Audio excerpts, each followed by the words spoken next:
Hi, TDF fans. My name is Celia Rose Gooding, And my name is Lauren Patten. and we play Frankie and Joe, high schoolers with an it's complicated relationship status in Jagged Little Pill, a musical on Broadway. We are here to talk about the musical and the show's upcoming live reunion concert and the future of Broadway. And we are super excited to do this with TDF. So Yeah, thanks for having us, y'all. let's get Shall into we start with some it. questions? Mm-hmm. Okay. You want me to read this one? Yeah, you read it. The two of you have incredible chemistry on stage. Did you know each other prior to working on the show? Uh, No. we didn't. We didn't. I remember. We started with the show with its first reading, and so we've pretty much been growing together with this as it's continued to grow. And I think simply because we are two awesome people, we just got really, really close. And Lauren has become one of my best friends. Period. So I'm glad the love that we have for each other it displays on stage well. Yeah, I'm so glad about that too, because we genuinely do. We genuinely are close, so we also really love doing what we do together on stage and telling the story. And I think some of it is also the nature of the fact that we're so lucky to be with this project for so long that uh, we have known each other for years, even though we didn't know each other prior to the show. We have now known each other for years, so we're really lucky in that way, and I'm glad that it shows on stage too because we love each other so much. We love each other so much. Literally, especially when we're not working and we're not doing the show right now, it's just fun to be able to send you silly cat videos and all that stuff. All the time, every day, pretty much every day. There's a cat video from one of us. Pretty routine, yeah. Awesome. Okay, I'll read this one. How well did you know Alanis Morissette's album Jagged Little Pill before being cast in the musical? I know for both of us, we didn't in different ways, but we didn't know the album very well. For me, it was a little bit before my time. I have an older sister that was more her album, and I knew Alanis's hits. Of course, I had heard "You Ought to Know" many times. I'd heard "Ironic," um, and I thought she was awesome. But it wasn't music that I was particularly familiar with. And when I got the job for the first reading, um, I listened to the album Jagged Little Pill top to bottom for the first time, and it was amazing to actually realize how many songs of hers I knew without realizing they were her songs, because I think that they have had such an impact on our culture and our music scene that I didn't even realize how much I knew of them. But yeah, it wasn't a huge album for me before this, and now it's one of the most important albums to me ever. Yeah. I also wasn't familiar with the album for a little bit of a different reason. I wasn't born when the album came out. I'm a wee lass. I'm a baby child. So young. But yeah, I same with you. I didn't know a lot of A Jagged Little Pill. I knew the hits, of course. You Ought to Know was one of my favorite songs in high school, but I knew it was by Alanis Morissette, but I didn't really know much more of her music. I knew Ironic, Head Over Feet, Hand in My Pocket, just the ones that everyone pretty much knows. And when I booked the reading, that was when I listened to the album all the way through, same with you. And I realized that this would have been a perfect album for me if I could just have this album delivered to my brain 2 years before, it would have done everything for me that I needed. But yeah, same. It wasn't a huge album of mine until I booked the show, and now it is probably one of the most important albums in my life. That album has changed my life, as it has for the cast and the crew and the company, and for many people who are fans of the show and people who are just fans of Alanis Morissette. So yeah, the fact that this album is so iconic, and it has truly just been iconic for years and years and years and years. And the fact that we have this show and we sort of get to tag on to the legacy and bring another group of people into the brain space of this show, it's just really, really awesome. Yeah, I think that's an important point, and something that's really cool about the show is that, of course, we get a lot of people who come to see it because they know the album, they know Alanis, and they love her music, and it's like, oh my God, they're doing it as a musical. I want to see what they do. But we also have so many people who, Celia, are your age or younger, and have never heard her music really, maybe even haven't heard her big hits as time goes on, whatever that looks like. And I think there's something really special about bridging that gap between people who do know her music and really love it, and also people who had never heard any of her songs and now get to experience her music again. I think that's a particularly cool thing. Yeah, it's really, really awesome. Cool. You've Okay. both been involved with Jagged Little Pill since early readings. How much input did you have in your characters? Mm. I had a lot of input in my characters simply Mm-hmm. because I was the only, well, I'm not the only Black person in the cast. That's falsehood. I am the only Black principal. And Mm-hmm. so when speaking on the Black experience, a lot of questions were not, I wouldn't even say questions, just a lot of offerings of like, hey, if you want to share of your experience and if you want to give of your truth in this moment, we would greatly appreciate it because you're speaking from the lived experience and we're speaking from the assumed. And Mm-hmm. yeah, so I had a lot of input in what Frankie stood for and how she communicates and just certain moments in the show that I was like, this is a moment where we could display a really important microaggression against the community. And like, this is why it's a microaggression. This is why it's important to put it in the show. And Mm-hmm. we've had such an incredible team that they've really just taken anything and everything I give to them and they've found a way to incorporate it into the show. So yeah, I got to use a lot of my own lived experience from the early readings and now doing the show. It's been cool to feel like I am, obviously I'm a part of it, but it feels good to be like a part of the way the show really moves. I don't know. It just feels good. Yeah, I think that, I mean, of course, I think it was uh, extremely important with you because our entire creative team is white, that space was made. Um, but I think for all of us, we all in our own ways had experience with like, oh, this is unusual how much we are able to voice what we feel about these characters, where we see these characters going, what we see them going through. Um, and I think that that was something that was a particularly special part of the process with this show, is that we all, as actors, we felt really included in shaping these characters. And I know for me, I kind of just felt like a kindred spirit relationship with Diablo Cody, our playwright from the first reading, and getting to work with her and with Diane Paulus, our director, around who Jo is, uh, what she's going through, for me, there's a lot of really important stuff too that I felt um, was there in the text that I wanted to see brought out, and for me, particularly around stuff with You Ought to Know, I felt like we can do more than make this just a breakup song. It's not just a breakup song. A lot of people treat it as that, I I felt really heard in this desire to make it about to make it really about identity and taking up space and demanding to be heard and seen for Jo in that moment. And so I will always remember that, of feeling like, oh wow, I had space to bring that to the table and was heard too. Yeah, it's not always that way as an actor in development, and sometimes that's fine.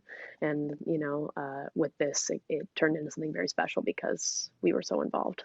Yeah, I remember during rehearsals in a workshop, we all got to we were talking about this yesterday, Elizabeth, Derek, Sean, Catherine, and I, talking about how there was a moment in rehearsal where Diane was like, hey, you get 5 to 8 minutes, present something about your character that we may not know, or just like a side of your character that isn't seen in the show. And every member of the cast, even the ensemble, we each had time to just offer up more information about our character that isn't really in the text and wasn't really spoken about. And just the fact that that was asked of us, I feel like is just a testament to how collaborative this whole experience has been. It's been really a dream. Mm. Agreed. Agreed. Okay. Jagged Little Pill is nominated for 15 Tony Awards, including nods for both of your performances. How's it feel to be recognized in Broadway's strangest season? It is Broadway's strangest It is season. truly the strangest season, I would say. How does it feel? Um, I mean, of course, there are there are aspects of doing the Tonys during this time that are strange. Um, because of course it's never how the Tonys look, because usually it's the sort of mad dash to it as you're still doing 8 shows a week, and um, you do a show on Tony Sunday and then go to the Tony Awards, and now we don't even know when the Tonys will be. I mean, it's very up in the air. I think there's also another aspect of it that's strange in that as an industry, much like the country, we're reckoning with systemic racism and sort of a resurgence of recognition around that. And there's definitely, while our community, our theatrical community, is dealing with that, there's for sure complicated feelings of what is the right time to do different things, and maybe what needs to be prioritized, and all of that Mhm. stuff. So like there is many things along those lines. That all being said, it feels really special for our show that literally every single person who was eligible to be nominated got nominated. Um, the feeling of joy around that is indescribable. Um, and the truth is, a lot of people, not just in our show, not just in musicals, in the play season, did incredible work that deserves to be recognized. And um, so, even though it is such a strange time, and part of all of us, I think, feel like, why? I think it's still, there is still so much joy in it, and it feels very exciting, of course, after the years of our creative lives that we've put into this show to arrive at a point where people are um, recognizing that labor in this way is really cool. Absolutely. You hit the nail on the head with that. I completely agree with everything you've said, especially as a Black woman. I've found Mm-hmm. like this time I got to be really, really conscious about what I celebrate and how I celebrate, and Mm, taking time for celebration, because right now, like, it's, and I'm speaking from my experience, I'm not speaking for my whole community because I can't represent my entire community. But mm-hmm. it's been tough finding things to celebrate, and it's been tough allowing space for celebration, because in that time of like, oh my gosh, yes, all of these incredible exciting things are happening, but also like people are finally coming to terms with the way this country has been working and does not benefit a large group of folks. um, Mm, and so making space for both of those things has been difficult but possible. And so yes, there is so much joy in being nominated. I'm speechless about all of it mm. still. Like, it's never going to feel real, but that's okay. Um, but yeah, just finding space for that celebration, and also navigating my activism and my awareness of the world we're living in and the time we're living in. We're living in a very sensitive, turbulent, eye-opening time, and Mm, also navigating that, and also the incredible things that have happened in the arts, and mm, also navigating how racial injustice has tainted the arts and where those two things intersect. It's just all of that, and being aware of that at the same time has mm, been really enlightening for me. I'm grateful for this time so that I know how to navigate a lot of stimuli. It's thrilling, and I've truly never been more grateful. But mm. yeah, it feels good. And it's also an opportunity to learn how to make space for the good stuff when you feel like you're surrounded by a lot of not so great stuff. Mm. Yeah, I feel like this year has, and again, to speak for myself, but I think this is a lot of what you're saying too. This year has challenged me to learn how to hold space for things that prior to this year felt mutually exclusive. Yep. Like I couldn't show up for this, uh, all of the extremely intense things that we were dealing with as a country that are desperately needing to be addressed, and also um, celebrate something like our Tony nominations, you know? But I think, and there's so many examples of that, Mhm. and a lot of it is, I mean, I think about that with like, can we celebrate the Biden-Harris election while also acknowledging that that doesn't solve many problems. Yeah. It's basically, you know, it's like that there's still many problems. Can we hold both? There's so many examples of that, and I think that this year has really challenged me to learn how to do that because if we can't also have the joy and the celebration, we're gonna burn out so quick. Yep. So, Exactly. Exactly. yeah, so I think, I'm glad to hear from you and just, like, other people I've talked to that we're we're navigating the possibility of still holding our joy in that way because it Mhm. is objectively really joyful. Like, Yeah. 15 nominations, I think what that's like, Hamilton is the only one who has more than that? That's crazy. That's crazy. It's wild, truly. And to think about it in like just all you said it best when you said like the years of our creative effort because this show has been in the works Mm, years even before we got our hands on it. And totally. so like the fact that conversations in like 2014, 2013, 2012 have like Mhm, turned into this incredible thing and now it's being recognized as like how this team has put their blood, sweat and tears into this. It feels mhm. really, really good. Yeah, it does. Hmm. Okay. Ooh, okay. What can fans expect from the Jagged Live in NYC, a Broadway reunion concert on December 13th? I mean, I'll be totally honest with y'all. We're still waiting to find out what to expect. I mean, I we kind of know, but we're gonna be so we're talking to you when we're recording this super early December. So we know. are like, we're gonna be doing Zoom rehearsals soon. Yep, next week. We're gonna be finding out what we're doing, but so it's not we're not hiding anything from you. It's I not like we promise have we're not secret hiding a deets that we're single not thing. giving you. We also have that question. So, But um, here's what you can expect. Truly, yeah. here's what you can expect.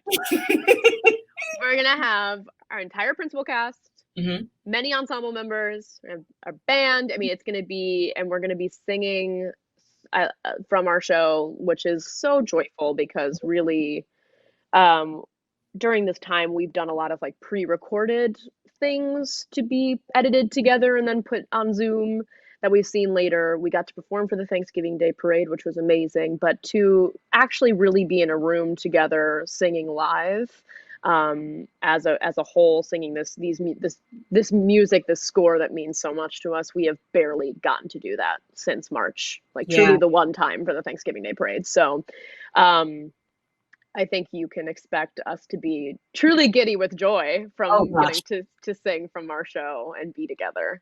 Yeah. It's we're gonna be singing. I spoke to Diane a few days ago, and it's gonna be a lot of the songs in the show. A little bit of like contextualizing, putting the songs into context for people who haven't seen the show but want to watch the concert. Um, yeah, principal cast, band, some of the ensemble, and we're gonna be singing a lot of your faves. So tune in. Yes. I think it's going to be pretty great. Hmm. You just Mm, performed at Macy's Thanksgiving Day Parade and you're doing a reunion in NBC's One Night Only, the best of Broadway this month. How's it feel to reconnect with the cast? So good. So good. I mhm, remember the first music rehearsal that we had, our first day rehearsal, like the first thing we did, I remember sitting and hearing the ensemble sing their part of Thank You and You Learn. And it was just like to hear those voices again and to hear those mm, voices again, like I'm getting goosebumps even talking about it. mm, Just to be back and to like just get a glimpse of that energy again. It felt like coming home after a really long trip. mm. Yeah, it was really emotional, honestly, because even though we have been in touch and you know we're close as a group, and it's not like, oh man, I haven't talked to you in 8 months. How are you doing? You know, of course we've been in touch and doing things together. To be in a room together and to be, even in just a small way, telling the story of our show again, it was really emotional and really beautiful. And also, I don't know how you felt, Celia, but I was really sad that night going home after filming it because it was just so hard to have done it so full out like that, and then you're like, okay. Bye. Particularly, there's something weird. We filmed it. These things were pre-recorded for safety with Mhm. COVID, and we filmed it on a Sunday, and so it was like Monday. You know what I mean? It was a weird thing of like almost back on the fever schedule. Like Monday could be our day off, and then we go back on Tuesday, and it was like, Yeah. no, Nope. no, you just do this one thing, and then, I mean, thankfully we have the concert, but yeah, I mean, it was definitely emotional in both really great ways and also really sad ways, because I just miss our theater so much and miss theater as a whole so much. But and the other thing is just because COVID is COVID, we couldn't have the whole cast. We can only have so many bodies in space together at the same time for safe. So even though it was so wonderful, I missed the whole group, the Yeah. energy of the whole group too. So, it is certainly bittersweet. It is better than nothing. I will take it. Oh yeah. Oh yeah. I will take it. Yeah. But it really made me miss that feeling of like, okay, we told the story, we did the show, we go home, and we come back the next day and do it because there was no next day. So that was Yeah. hard. Waking up the next day and feeling like, oh wait, nope. Yeah. We're back. Like, Yep. yeah. Yeah. But yeah, it was very emotional because it felt really, really good to be back. And like, then I had to remind myself again that like, this is it's called One Night Only for a reason. It is literally one night only. One night and that's it. So, yeah, it felt good. And I miss the cast and I miss the cast family and I miss you. But the moments that we have to connect, I feel like it's just sort of bringing us back to the message of the show about cherishing who's around you and being honest and being truthful and just doing whatever you can to be present and to be inclusive of as many people as possible. And yeah, that You Learn felt very, very cathartic for so many reasons. But yeah, it felt good. It felt good. Yeah. To put it very simply. Ooh, awesome. Okay. You Know is a kick-ass breakup song. What is your personal breakup song? Okay, so I can't say that I have like a specific okay, I had a breakup with this person and then I listened to this song a lot. I don't know if I've definitely done the thing where I was like, this was our song, and so now I listen to it for the next 2 weeks every day and go Oh, no. I've definitely done that. But as far as breakup songs that I like, you know what came to my mind when I thought about this question, and this is kind of random, but I just love it. What?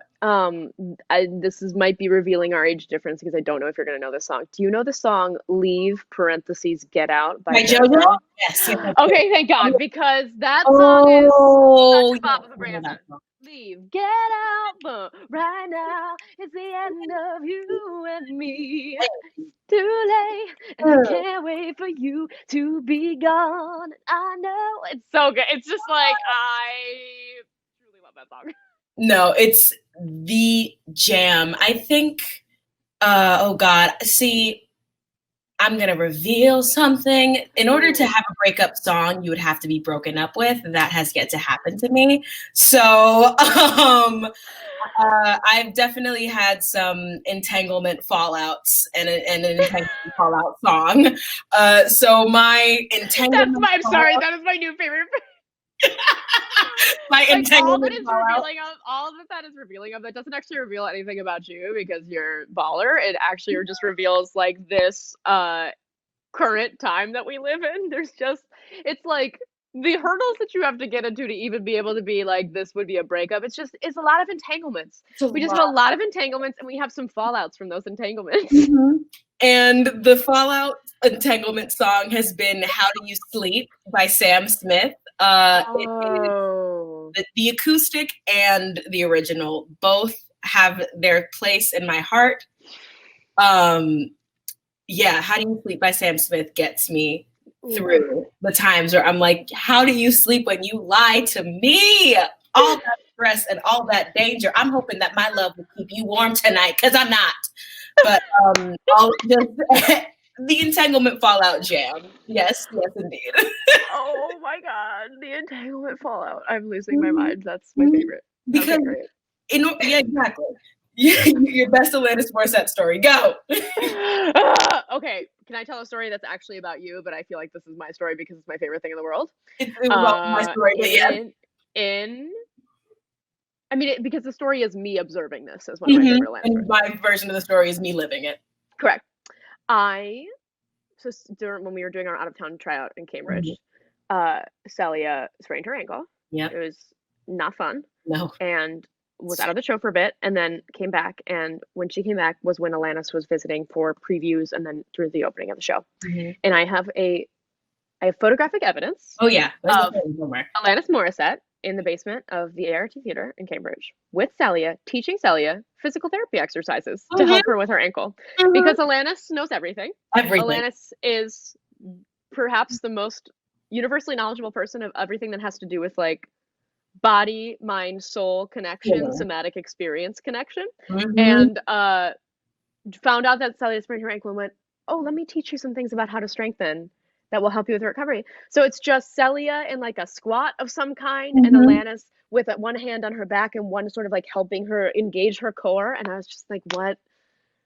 Who is this person? I love you so much. That is my story. I remember mid squat, I like full disassociate, zoom out, and I'm like, Alanis Morissette, Grammy Award winning artist, Alanis Morissette is teaching me how to properly squat because I have weak Bambi ankles. Because I have Bambi ankles. That's all. I have skinny little chicken legs, and my body cannot support its own weight. And Alanis Morissette is just like, and this is how, and I'm like, ma'am, you changed my life. Hi. And she's like, hi. And I'm like, it was an incredible moment in time that I will never forget. And I will always get to say, I got PT from Alanis Morissette once. You did? You got PT from her, babe? I did. Listen, 15 Tony nominations, great news. I got PT. So you can take your Tonys because Alanis Morissette taught me how to squat. Oh gosh, one of the most iconic moments of my short life. Jagged Little Pill explores many social and political issues. Which ones are you most passionate about? What a question. It's hard because they all intersect. I mean, that's the thing. It's like, it's hard. I don't know. I just feel like obviously there's ones that you and I talk about more frequently than others. And of course any activist can't constantly be taught. There's far too many societal ills to be talking about all of them at the same level of frequency and passion all the time. Exactly. But I mean, I think you and I are very invested in the fact that all of these intersect and affect one another. Like if you care about women's rights, you care about Black rights. If you care about LGBTQ plus rights, you care about Indigenous rights. You know what I mean? It's just like they all affect one another. So exactly. It's hard to say which one am I most passionate about, because the place where my passion comes from is how they all intersect. I feel like where my passion lies is in if there was a Venn diagram, my passion lies in the middle. Yeah. And I feel like that middle point, I wouldn't say is most important, but it does. Like once you sort of have an understanding of where two things intersect, you can get a greater understanding of them as a whole. Because trying to fight for women's rights and fight for I'll just go with women's rights. You can't fight for women's rights, but also like not have some sort of understanding of like Black Lives Matter and how Black women and how to include Black women in women's rights, because there was the women's rights movement of this country started excluding women of color. And that is an issue. So you have to sort of find how these issues intersect. And so that's where I think the majority, if not all, of my passion lies. Totally. Because that's, I mean, the truth is that for a long time, activism was so separated in that way. And that, I mean, when you think about it, using the term intersectionality that was not coined until I think it was 1991, I want to say. It was Kimberly Crenshaw's article about it that she like actually coined that term. And people were talking about, hey, these things need to be integrated prior to that, but didn't have the language to talk about intersectionality except for the last 30 odd years, whatever. So yeah, when you think about it, for a very long time, it was like, oh, I can really care about women's rights and also not a once think about people over here, Mhm. because that doesn't affect me. Yep.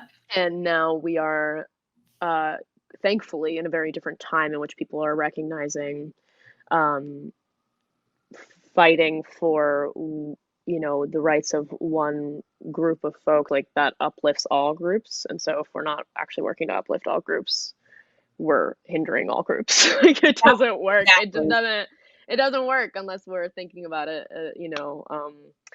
uh, in a unified context. So Mhm. that's part of what I love about the show, is because it brings in all of these things. The show isn't just saying like, oh, we only think about this one thing, because actually we're looking at this family and this community that's dealing with all of these things at the same time, because that's life. Yep. That's what it is. It's not just, oh, this family only has one little issue because the rest of it is all doesn't really apply. It's like, no, the way that our lives are set up, we are dealing with all of these things at the same time because they're all intersected. Exactly. You said it best. I think something about the show in reviews that we first received were like, they're covering too many topics, too much is Hmm. happening. And I think what was awesome about the creative team was that they didn't take it and say, oh, well, we have to now edit the show and make it smaller and more absorbable and more palatable. We just responded with like, the reason why the show covers a lot is because there's a lot happening. And in Mm. order to have a conversation, we have to start with an accurate representation of truth. Mm. Um, and so, yeah, it feels really good to be a part of something that is taking intersection and not editing it and not making it smaller, changing it into something else. They are actively saying, this is intersection. This is how things intersect sometimes. This is the nuance that is necessary in order for us to see our lives reflected on stage, and therefore have an internal dialogue of like, oh, where does my activism intersect or where does it Mm. not? And Hmm. yeah, just all important conversations that I'm really happy to be a part of. Me too. Uh, Okay. Ooh, last question. Okay. With theater in a state of flux, what are your hopes for its future? Um, hmm. yeah. I mean, I think so much of what, I mean, the last question, what we were talking about with, the previous question, and there is something that I think, with a to say with a lot of caveats, because there is it there are so many people suffering because of the industry in a state of flux right now, and people who just like can't afford food and rent and these type of things. So it's not the shutdown was objectively not a good thing in a lot of ways for many people. But there's also a gift in it, in that we are having conversations as an industry that truly would not have been possible if everybody was doing 8 shows a week, producing their shows, gearing up for Tonys the way that they traditionally are done. Like, all you can't. There's not enough space for it, with the industry running at full speed. So I think that I actually do have a lot of hope for the fact that this time to slow down has, forced us to all get really present with like, what does our industry look like? What is working? What really isn't? How do we want to actually reflect the realities of our country and the realities of the artists that make work and we employ? Um, so even though we're going through incredibly rough times as an industry and individual people are suffering because of that, I'm heartened by at least feeling like, um, this might be a chance for us to change in a way that a kind of mammoth Titanic industry usually doesn't have an opportunity to change. Yeah, exactly. you were right, we wouldn't be able to have the conversations that we're having if Broadway was still running. It's like, you can't put a fire out from inside the house. You can't do it. And so the fact that we get a moment to sort of step outside the house and say, well, this is where the fire started. This is how it's spreading. Here's how we can take the fire out of the house and also put up a little bit more anti-flammable materials. I'm just going with this metaphor. Okay, that was a really well fleshed out metaphor, and I'm here for it. Thank you. Yeah, so it's tough. Like you said, it's hard because the shutdown has been detrimental to so many communities and so many folks. And I'm grateful to still be living where I was when the show was going. And to have this moment of stillness to sort of take a step outside of the industry and reflect on where we are now, truthfully, how much work we have to do, truthfully. And we now have time to like actually put a plan in place and then put the action to it. And so, although it's taken a grinding halt to get to this point, I'm glad we're here. Me too. Yeah. Me too. That was the last question. That was it. Well, thank you. Yeah, thanks to everyone who tuned in and watched or listened or participated in any way. We're really grateful. We're grateful to TDF for having us. Yeah, thank you. I love you, Celia. I love you too. This was so fun. Having any form of conversation with you is great. The fact that we get to do this for TDF and we get to share it with y'all, it's really exciting. So thank you. Okay. All right. Be well, everybody. Thanks for watching. Bye.